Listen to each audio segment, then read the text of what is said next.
We are live. Welcome. Welcome to the Born to Be Brave YouTube channel. I'm so excited.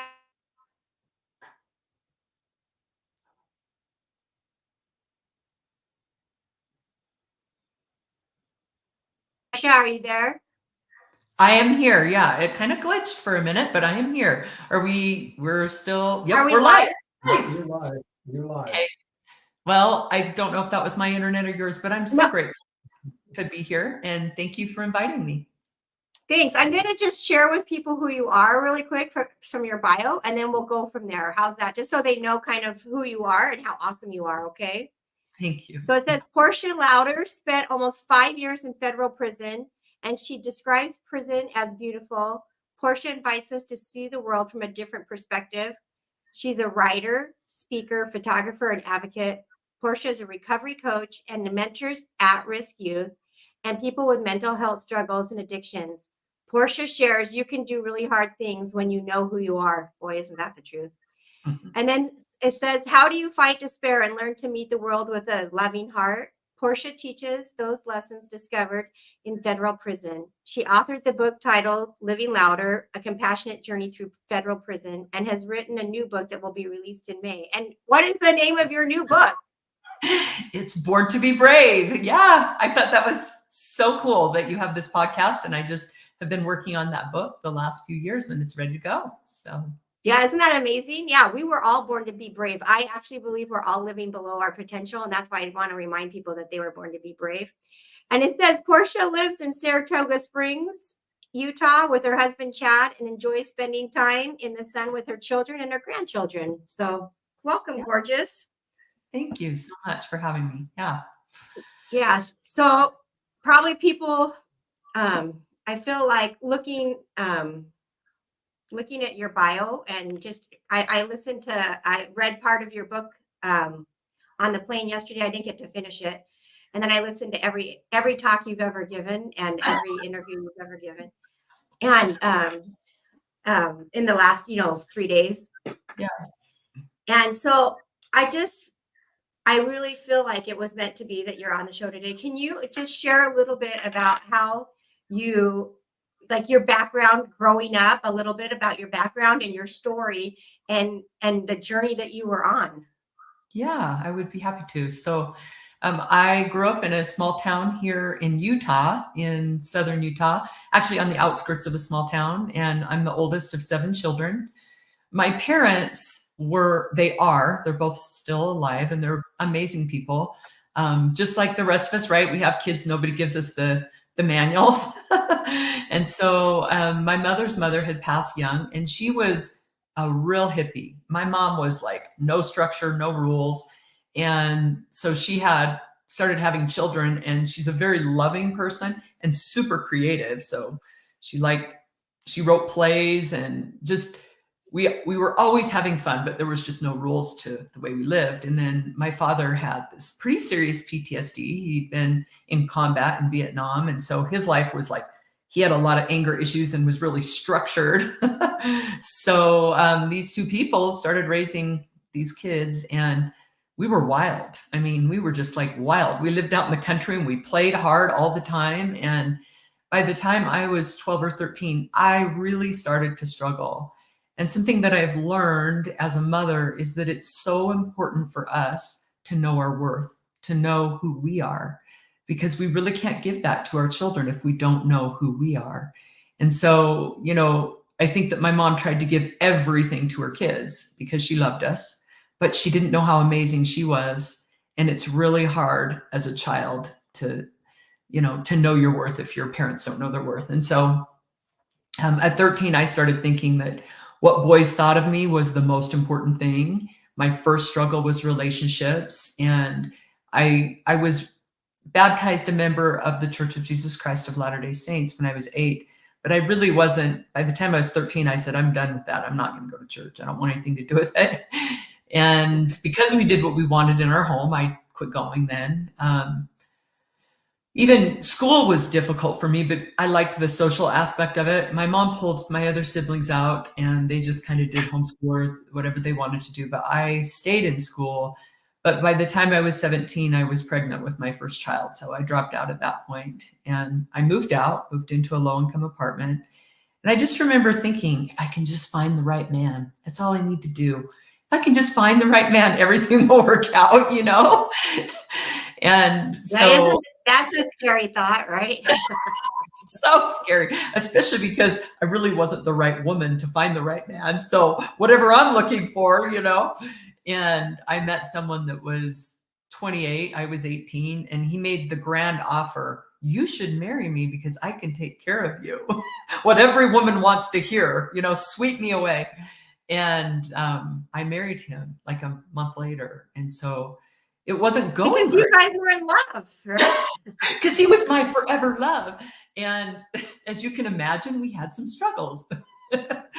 And about that time, my dad got a job in the city. So my life was small. I mean, Utah's not a huge place anyway, but I had never been to Salt Lake City. So I had never been really outside this small town. And when my parents and siblings moved, I came up to visit and I was just, whoa, like I could get a real job up here. You know, I could have a life. And when I told my husband, I went back with my son and I said, hey, I think we should move up. He's like, oh, I'm never leaving this town. Go ahead if you want, but I'm not leaving. And he did say we should probably just get divorced because we don't even get along. So the commitment, the in and out of that marriage was about equal in terms of the commitment, you know, easy come, easy go. And so we filed a quick divorce and I moved to Salt Lake. I got a job working. My uncle at the time owned the Kitty Candid's photography studios in the mall. So I started working at a studio and I found out I was pregnant shortly after with my, you know, ex-husband's child. And when I called him, he said he didn't want to be a part of my life. And I just remember that being a lonely time for me because I had, you know, a 2-year-old son and then I was pregnant and I was working. You know, at that point, my dad made a few suggestions. Now, my parents know how stubborn I am, so they're just gonna make some suggestions.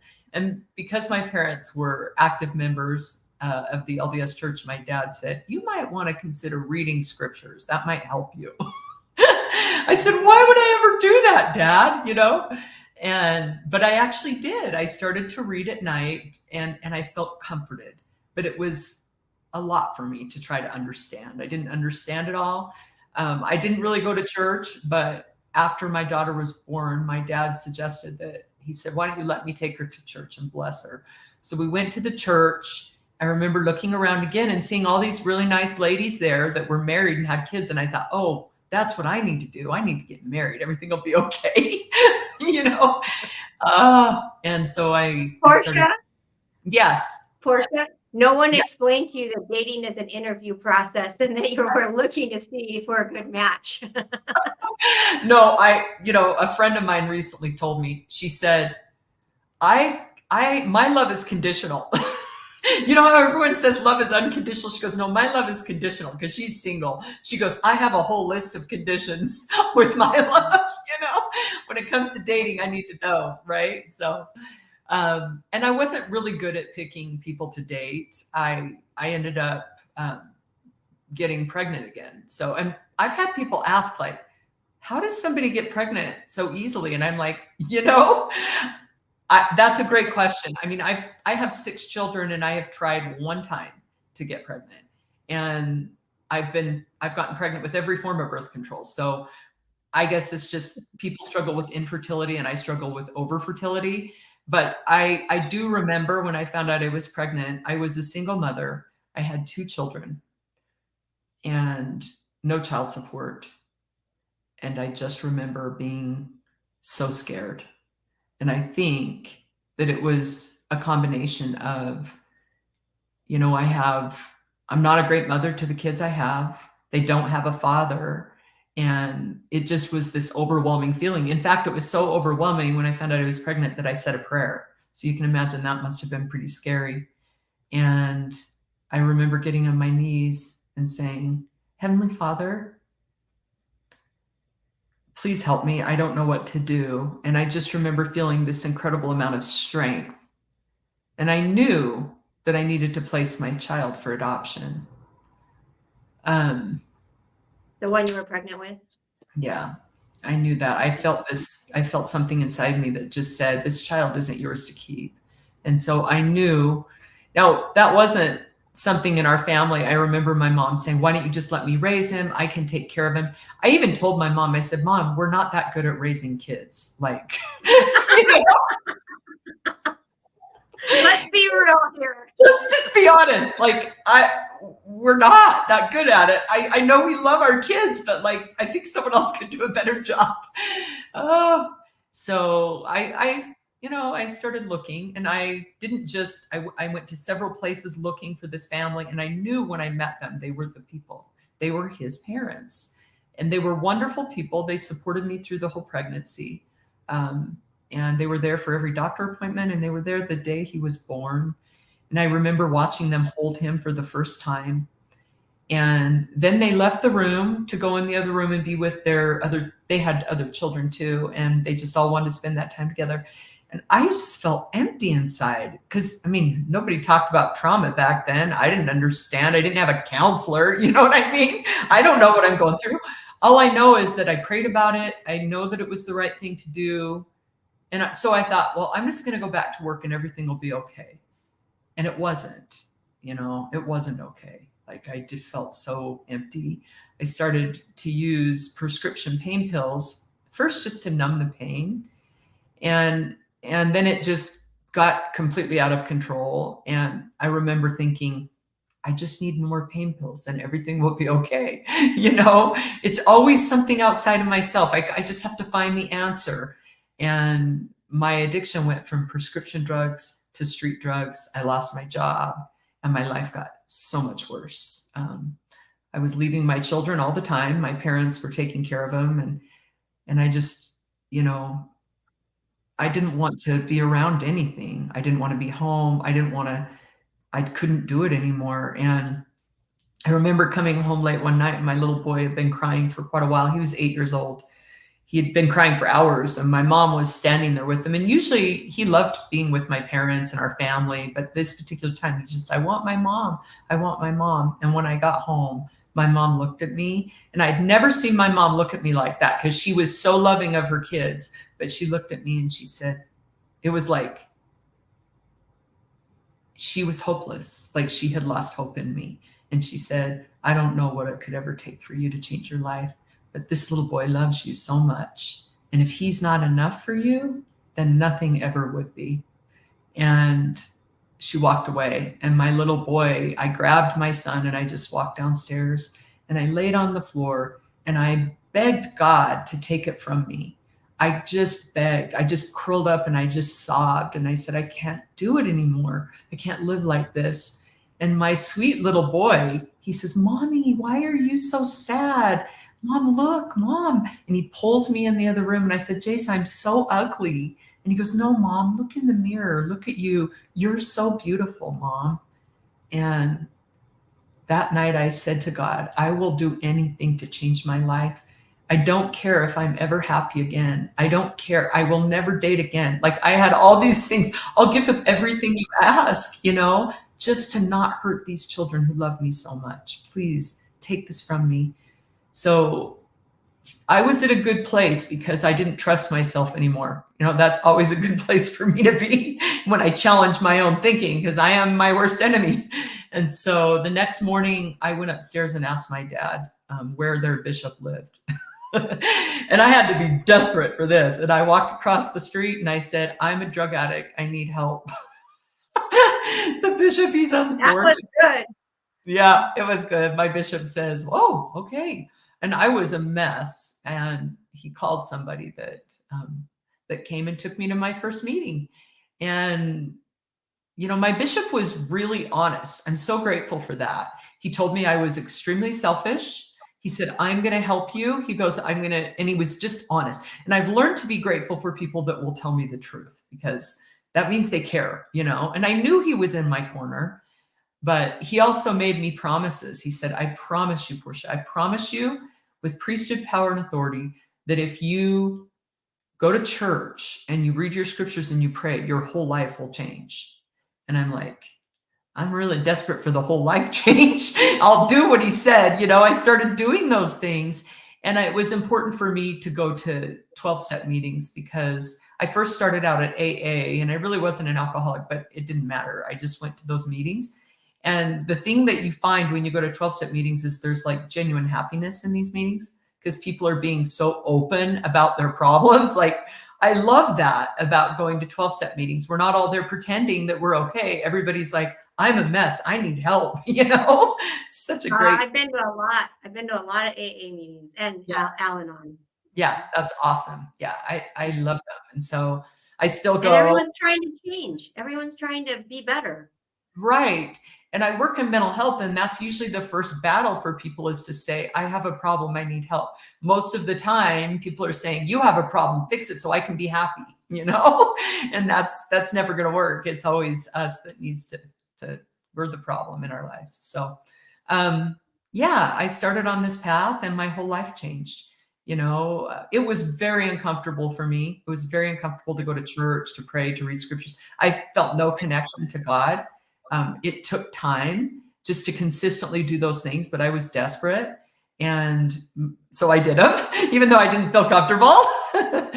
And my whole life changed. I met my husband. Now, I was not looking for a man, just so everybody knows, that's for sure. And I still have no idea why Chad would date me. I'm like, you're crazy. Why you would ever get involved with that? We laugh all the time because it's just a complete miracle. Chad had been on a mission and graduated college, had no kids, and he was just like doing everything the right way in life and was ready to meet someone. And in come I, like, why would you take that on? Oh, anyway, he's an amazing man, and he saw so much more in me than I could see in myself. And so we started to date and got married, and he adopted my two kids, and we went to the temple, and it was beautiful. I was so grateful because I knew the difference. And I started my own photography company, which really grew. It was in Utah County at the time, in Utah. And we bought a house. Chad started working, got a new job in the career he was in, and life was going well. And then I did what I always do. I had 2 more kids. Boom, boom, really close together. That was the one I tried for, was Jackson. And then Sadie showed up 18 months later, with no plan. And after I had Sadie, my back went out and I had back surgery. And what I know about me is that I'm a hardcore drug addict. Like, if I take one pill, I could take a half a Lortab right now and it would completely screw up the way I think and see the world.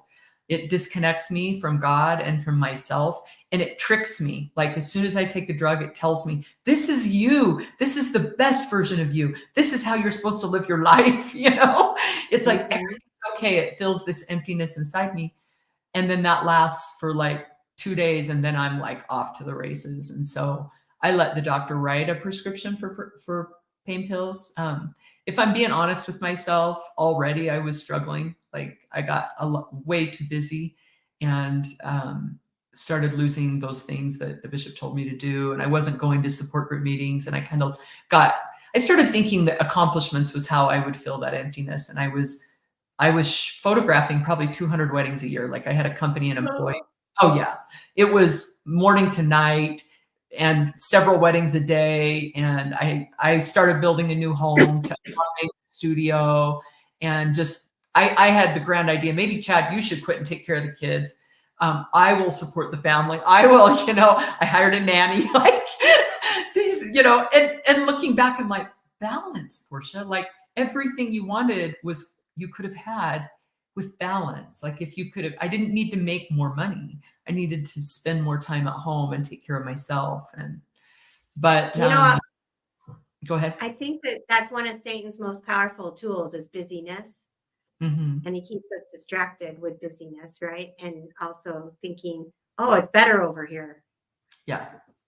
Yeah. And I think because of maybe my weaknesses, I thought that I was proving myself to the world, because of the hard life I had when I was younger. I was going to show the world who I really was, not knowing, again, who I am is so much deeper than anything this world could give me or take from me. I mean, it's just deeper. But I ended up getting involved in illegal real estate deals, which was terrifying, you know. But at first, I remember the Spirit telling me not to get involved. Like at first, I'm doing all this real estate or doing all this photography, and I'm so busy, and I have more kids, and in the process, I ended up well, not that happened later. I got pregnant with one more child, our youngest, but it just felt like a big monster. And people would say, why are you doing this? Just slow down. And I can't slow down. You know, I just kept going. And it was the weight of that to me when I think back it was just so heavy, such a hard time for me. And I ended up getting pregnant again. And then after CJ was born, the FBI showed up on our front door. Oh man, nobody wants the FBI to show up at their front door, you know. Oh, so awful. And I handle things real bad because I'm prideful, you know, so I know this about myself, and I have worked hard on humility, and I admire it in others so much. But man, I said, Chad, don't say a word. I'm telling my husband, just be quiet, you know? And I look at him and I said, I don't know who you think you are, but you guys are liars. You need to go take a lie detector test. Like, it's the worst way I could have handled any of it, you know? And the guy they told my husband, they said, you know, you're going to need to decide where you're going to stand on this, because she's going to go to prison and you could get wrapped up in that too. So, scary. I just felt like everything was gone, you know. It's just so awful. So I handled it real bad too. Looking back, like, it would have been a really good time for me to say, all right, so I've made these mistakes. How can I make it right? That would have looked like a completely different outcome for me if I'd have done that, you know. But I didn't do it. So hindsight's easy. Oh yeah. And I continued to fight, and eventually we walked into a federal courthouse together, Chad and I and our kids. And that is a surreal feeling. If your viewers haven't been into a courtroom, it is so sterile when you go in a courtroom, and there's not compassion, there's not mercy. It's just there's no denial anymore, because I have been living in such deep denial. You know, and in my mind, it's like, well, the government does this and the banks did that, and not looking at myself at all. And all of a sudden I'm in there and I realize what I have done. And I just felt so much sorrow for the pain I had caused my children and my husband. And that feeling, gosh, it's just shocking, really. Like, that feeling was shocking. It took my breath away. When I sat down in the front of the room, I just immediately started to cry, and I couldn't even contain it. It was the weirdest feeling. Like, what's happening to me? And I remember looking back at my family and thinking, they're so far away. They just felt so far away. And I remember looking at my husband and thinking, this is going to be so hard. I'm so sorry. Like, I just knew in my soul that day I would get the maximum sentence, even before they started the proceeding. And I was facing 0 to 7 years. And then it was surreal watching the judge talk to the lawyers, because I thought, why are we doing this? Like, it's already decided, you know, why are we going back and forth? And then I was given the opportunity to get up and speak, and I apologized to my family and community, and the judge gave me the maximum sentence, which was 7 years. And my life has never been the same, you know. A piece of me died that day in the courtroom, and I'm really grateful it did, because I guess it's the pride piece, like the piece of worrying what anybody thought about me died that day. You know, the news was there. I was fortunate because my husband got up and he pled with the judge, and the judge granted me 8 weeks. So I got 8 weeks to say goodbye to my children. And that was devastatingly painful and beautiful at the same time, because to have the perspective of how foolish I had been to have traded this time, this precious time, for money, it was shocking to me. The view, the shift. And I remember just watching my children sleep and wondering how I could have been so foolish to have traded everything important. Like, I was trying to make money so I could have more time with my kids when I had time with my kids the whole time. and I gave it up for money. It was just like, whoa, everything just shifted and I'm the biggest fool. And when I finally had to say goodbye and leave, it was so painful. Even my mother came to get my kids. She couldn't watch. She just turned away. She said, I can't watch this, And then Chad drove me 14 hours because in Utah, they don't have federal prisons. So he drove me to Dublin, California, Northern California, and I walked into a prison there with 1,000 women, and nobody was excited that I was there. Like, nobody said, welcome, Louder. We're so happy to see. There's no welcoming committee in prison. No banners and red carpet. I put flowers in my room. The thing is, though, people ask, were you scared? No. Are you kidding me? I was in so much pain. Like, fear would have been, I'd had to climb a ladder to get to fear. It was so heartbreaking that I just didn't care what anyone did to me. I was just so devastated. I could not comprehend how I could do this for a week, let alone 7 years. It was just devastating to me. And I remember spending 3 days in my cell. I couldn't even get off my bunk. I was so brokenhearted. And that is when I finally got on my knees and I said the most important prayer I've ever said in my life that just opened my whole soul in a completely different way, which was, Heavenly Father, I feel like nobody to anybody. I have failed everyone in my life. I have failed you. I failed myself. I failed my husband and my children, my community. I have nobody. Nobody knows my name here. I am no one to anybody. I just need to know who I am to you. And I remember feeling the most incredible amount of love I've ever felt in my life. I felt completely connected to everything on this earth. And I could see in my weakest state that I had such an important purpose on this earth. And I could see that every woman in that prison was so valued and important. And it changed everything. And it wasn't easy. I spent almost 5 years away from my family. But that's why I say, when you know who you are, you can do really hard things. And for the first time in my life, I knew I didn't need a man. I didn't need more Percocet. I didn't need to make more money. I didn't need anything to be worth something, that I was so incredibly valuable just as I am. And I spent a year at that prison. Now, it was painful. Doesn't mean that you aren't going to have pain. It was extremely painful. The first time my kids came, nearly broke me in two to see my kids again and then have them leave. Just the feeling of, I'm myself again. And then they leave. And it just, like, again, it hurt so much I couldn't breathe. And watching my kids grow up without me, devastating. Every time they came, it was a double-edged sword. They couldn't come a lot, but when they came, I would see them and I would think they were hurting. They were hurting because of me. I had to face all that. And talk about born to be brave. Brave is when you're willing to face the truth. Brave is when you're willing to do the hard things. Like, for me, it was, I need to own this. I've been sitting here making excuses. And until I get completely honest, my kids can't heal. They can't until I say, I did this to you. I hurt you, not the government, not some FBI officer, not your principal at your school, but me, your mother who loves you, but hurt you. And it hurt my kids. My daughter went years without talking to me because she was so hurt because of what she went through. It was easier for my kids to believe that I was a victim to the system.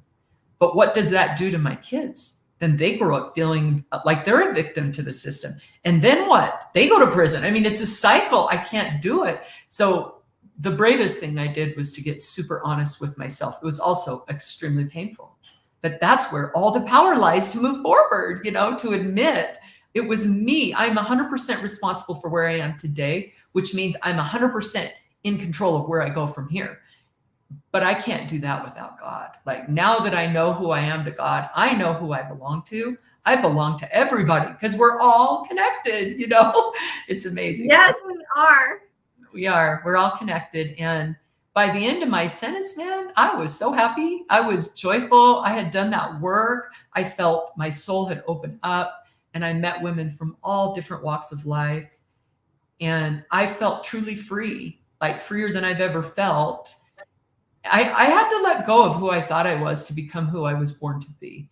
And that I was 47 years old. I'm 52 now, about 47 when I left prison. I was 43 when I went. So, I mean, I'm not young anymore, and young for some, but I'm not, 20. It's not as easy to reinvent yourself. But at the same time, it was like goodbye to who I thought I was. I don't know who you want me to be, Heavenly Father, but I'm open to it. And that's what it's been for me. And it's been such an exciting journey. So, yeah, my husband was waiting for flowers when I got out. And all the women came running out cheering for me, which was like the coolest experience of my life, because I honestly felt like I was leaving the pre-existence to come to earth. And like all the people I love were sending me off, and I had this grand adventure. And that's what it is. It really is. This life is a grand adventure, and very painful and very beautiful. And somehow through the pain, you have to find the beauty. And that's the beauty of life, is there's beauty even in that pain. There's beauty. So I have a saying. Thanks for sharing that with us. I have a saying that pain is a powerful teacher, and we get to decide the meaning of it in our lives, right? We get to decide what to do with the pain in our lives. Right. It's a very powerful teacher, and it can mold us and shape us and help like prune us and shape us into the person we're supposed to be, or we can become bitter and angry and unhappy. It's up to us. We get to decide. Yeah. I remember about 2 years in, and I was like stuck. I was stuck because I just didn't want to walk through the pain. Like it was just too scary, to really face it, to really get so honest with myself. And I remember thinking, you have 4 years. You have this time. What are you going to do? What are you going to leave with? The only thing that you can do is become something. And I don't know what waits for you on the other side of it, but you got to figure it out, girl. Like it was just like, I don't like being stuck. You know what I mean? As much as I don't want to walk through pain, I didn't want to get stuck. And I'll tell you, prison's a good way to see people stuck, because I love the women I met in prison, but there's people doing 20 years that are stuck, and you're like, you're doing the same thing every day and nothing's changing. I'm like, no. I got to find a way forward. I got to get through this. And so, yeah, I'm grateful not to be stuck anymore. Yeah, I'm so glad that you shared that message, because I feel like so many people feel like they are stuck in their current situation right this moment, that might be listening to us, some of our listeners and viewers. Yeah. And I think when you take extreme ownership, like you were saying, of your situation, and realize that you do have all the power, that you can. I have another saying that's, this isn't my practice life. This is my one shot at it. Yeah. And you should do what you do now, right? Because we don't get a second chance at life, right? Right. And I just love that there was a story in I don't know where I heard the story, because I listened to a lot of stuff about you. But there was a story about when you were in a certain sector of the jail, and it was you guys were in a good flow, all the women in that sector, and then a new group came in, and they were loud and were causing disruption, and they wanted you to go fix the situation. Yeah. And handle it, right? Can you share about that and why? Heck yeah. It's hilarious to me when I think back on that, because yeah, we had, we had a good thing going, because everybody on that floor was like pretty respectful. We go to bed early. We're all just doing our time like in a pretty healthy way. And then the room across the way, bam, a whole group of girls get moved in. A lot of times you can go to the counselor and say, hey, we want to live together, and they'll put you in a room. But these girls were loud, and they were up late at night and playing their music. And so a bunch of the girls on the floor, they come to me and, hey, go talk to him, Miss Portia. Tell him to call. And I'm like, yeah, that's going to go great. It's going to go over super well. However, I will tell you, it ended up so in the book, I write about how, I decided to pray about it instead, because better alternative, go over and ask him to keep it down and see how that goes, or pray. And even in my prayers, I was praying, Heavenly Father, please restore peace. We're trying to do our time right. This is so loud and hard for us. Can you, and it got worse. It got worse. I'm like, wait a second. So it's not working. And one night as I'm praying about it, I realized how screwed up my thinking was, that I hear these people were my neighbors. It's us against them. That was my prayer. It was like, these are the bad people. I'm the good people. Can you fix them for me? Like, it was the wrong prayer. You know, how about, Heavenly Father, I don't know them. Let me pray for them and not that they'll quiet down. What are they going through? How can I get to know them? And so the next day I went over and I said, hey, I'm Portia Louder. This is what I do here in prison. I don't know you guys. Here's a picture of my family. I got kids. This is things I'm excited about. And I work down at reentry. If y'all need a resume, let me know. I help with that stuff. And they started showing me pictures. We started building this friendship. And they ended up being like so solid, like really supportive of me every time they'd see me on the Miss Portia, hey, how are you? You know, one night they asked me to pray with them because one of the girls had lost her brother to suicide and they were really struggling. And I came over and I said a prayer, and they'd say, go get the church lady.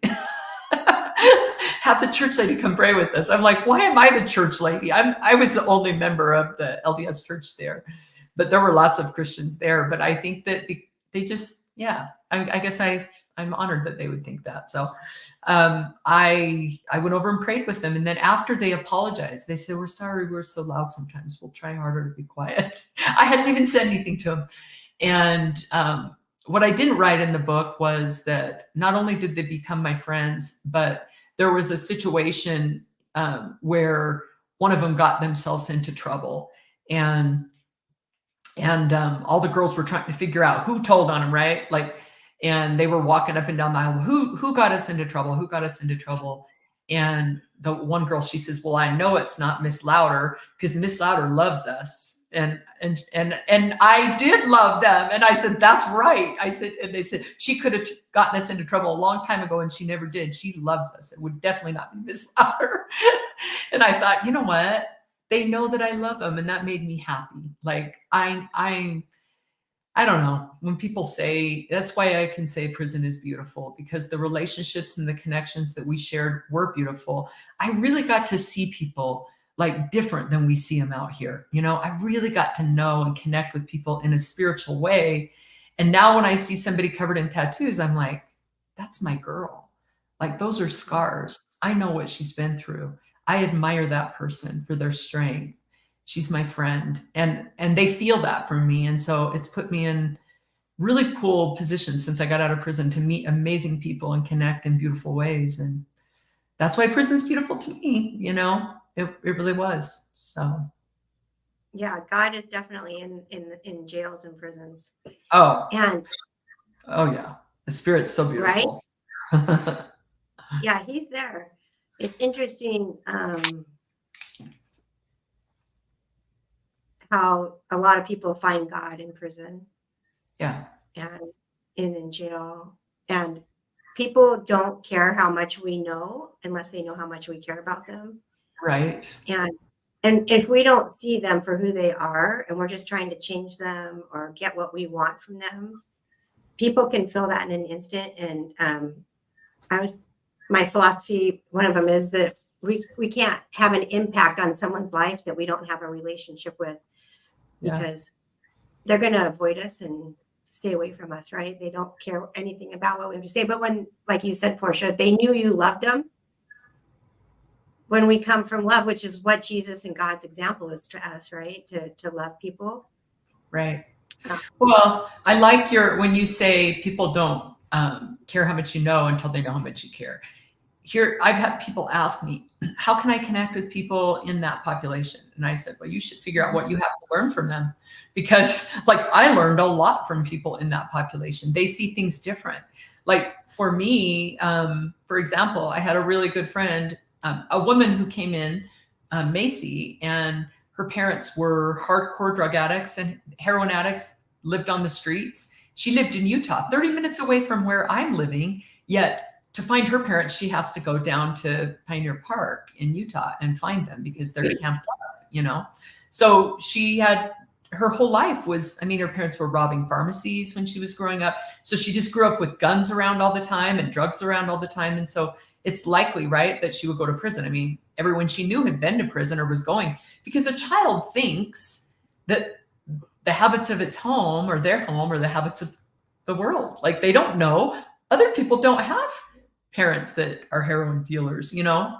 And so, Yeah, that's what I thought when I was a kid. I thought every house was like my house.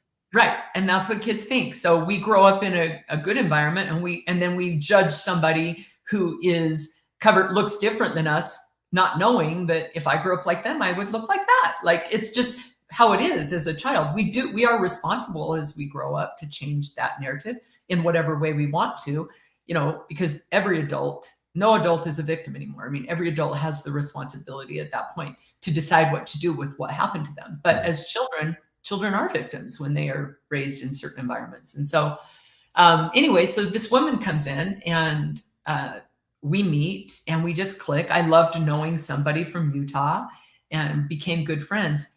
She taught me so much, the way she saw things. For example, the first thing was I said to her, "Why are you in prison?" And she said, "Because I'm a drug dealer. Drug dealers go to prison. I always knew I would."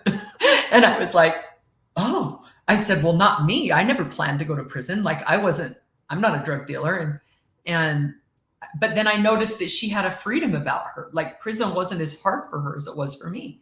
And she'd say, "Well, you're just in prison. What's the big deal?" And I said, "It's devastating to be in prison. Do you know what people think of people in prison? Who cares what people think?" She's like, if you commit the crime, you have to do the time.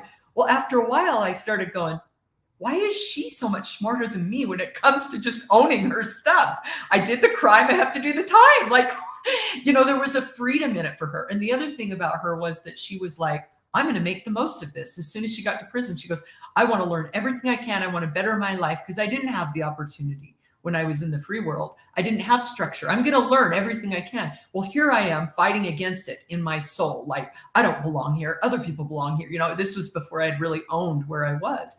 And she taught me, if I want to make something of this time, I got to figure out that I put myself here so that I can use this time to heal and grow. So here's somebody that grew up completely different than me, that looks completely different than me, that taught me so much. And I feel like often we look at people that are sitting in prison and we think, we're going to help them. Well, what if they can help us? Like maybe they can show us a different thing. We can help them. They can help us. It has to be mutual. It's kinship. It's not, I'm serving you. It's, we're in it together. We're equal. And I think that's something that I didn't understand before I went to prison. Like, I don't want somebody to tell me everything they know. I want them to be interested in me and I'm interested in them and we can grow together, you know? So You're both invested in the relationship. it's mutual. Yeah, it's mutual. It's not, that's what I realized when I was sitting in that cell praying for these girls, that I thought I was better off than they were, but I wasn't. It's mutual. There were things they could teach me and things I could teach them. We're equal. So I love that. I do feel yeah, like everyone has stuff to teach us, right? right. Yeah. So yeah, What else can you share?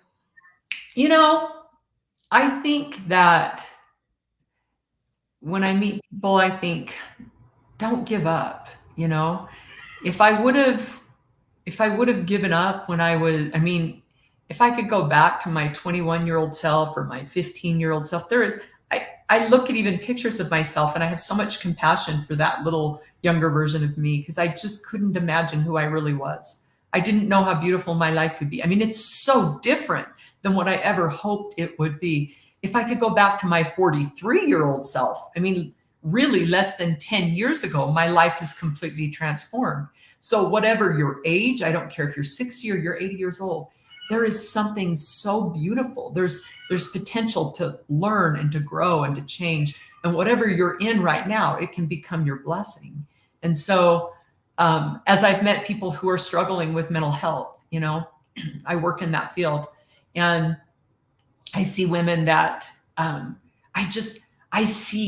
like, you have so much potential. You're so amazing. I've got this young girl right now that's 22 years old. And I'm just like, you can't even imagine how amazing you are. You know, I see it all around her. And I think that that is important for us. We have that. We can see for others when they can't see it in themselves.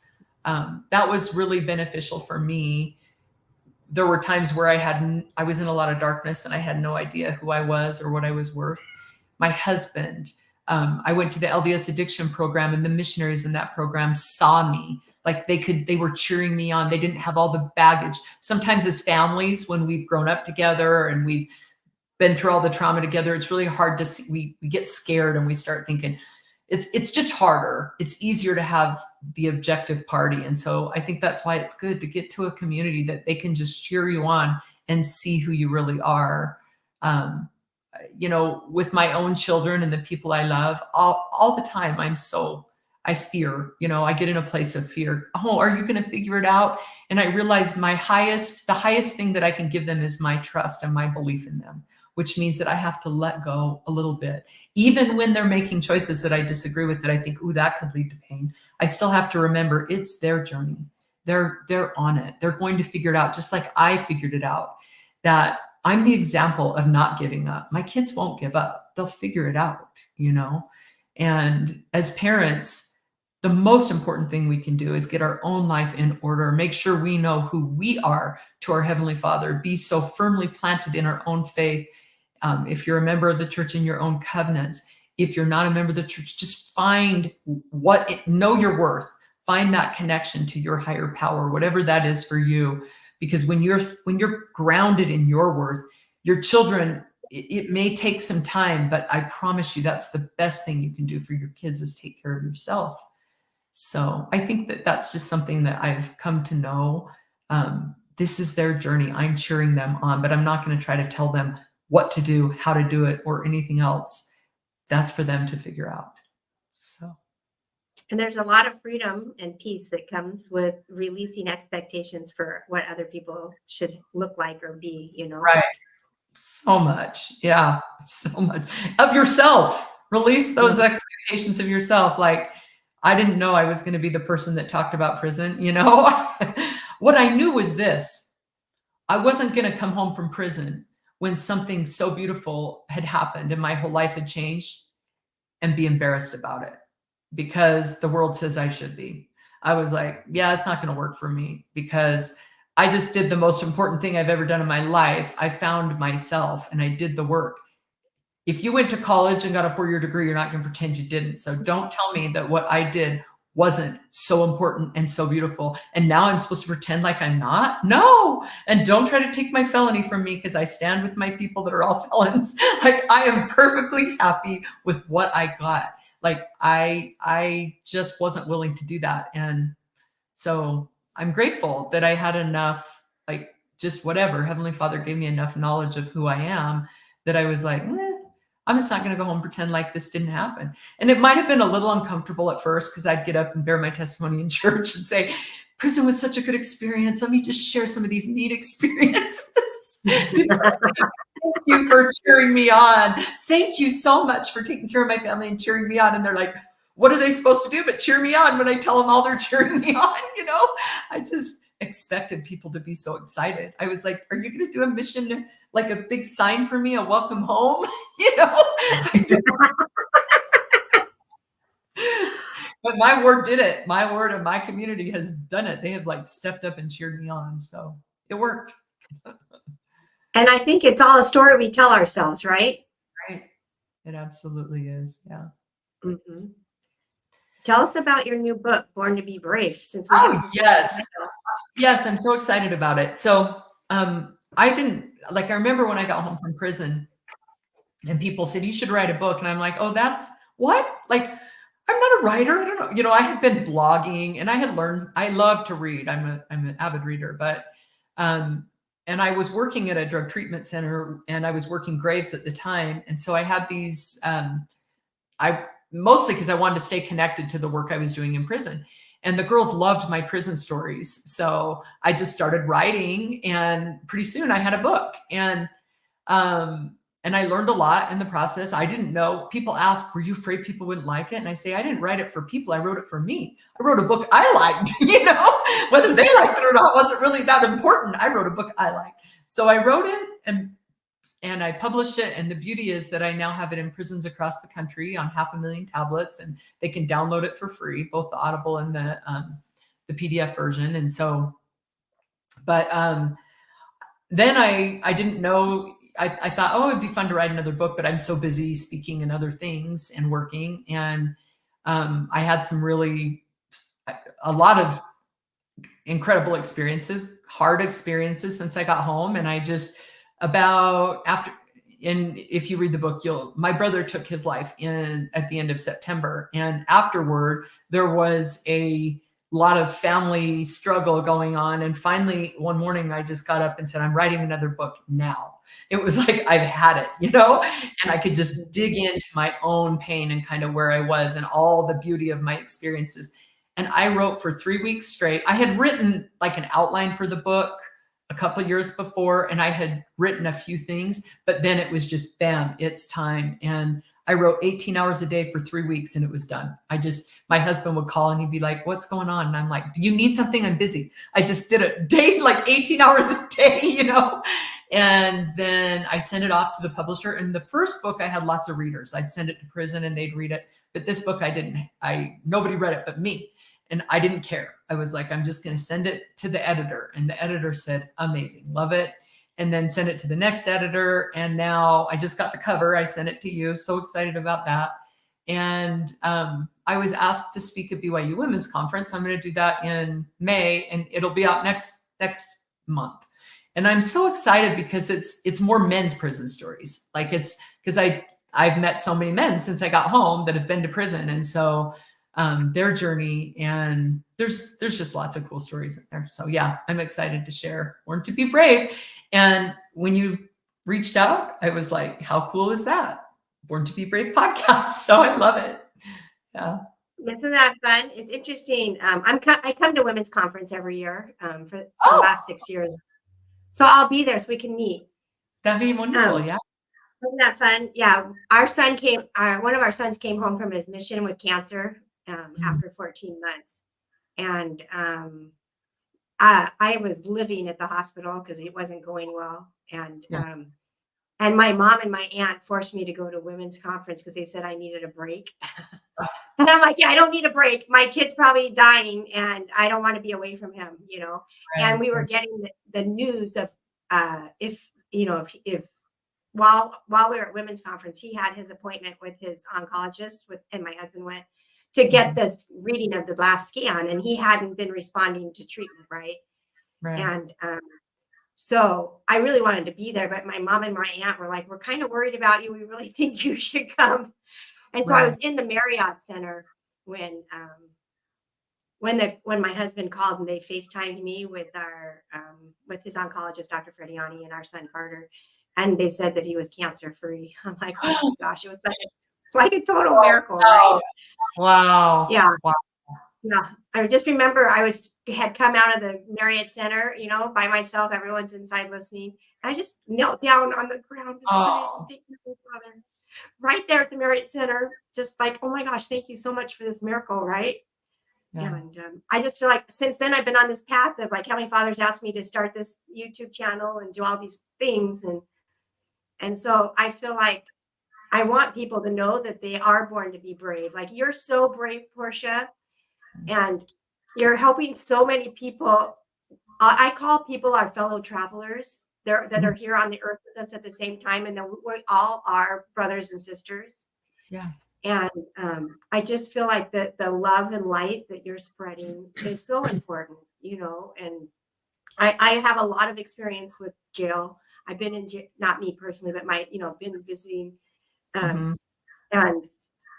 it's a humbling experience to even just be within the walls of a jail. And there is so much love and light, even in jail and in prison. And I'm just really glad that you came on here.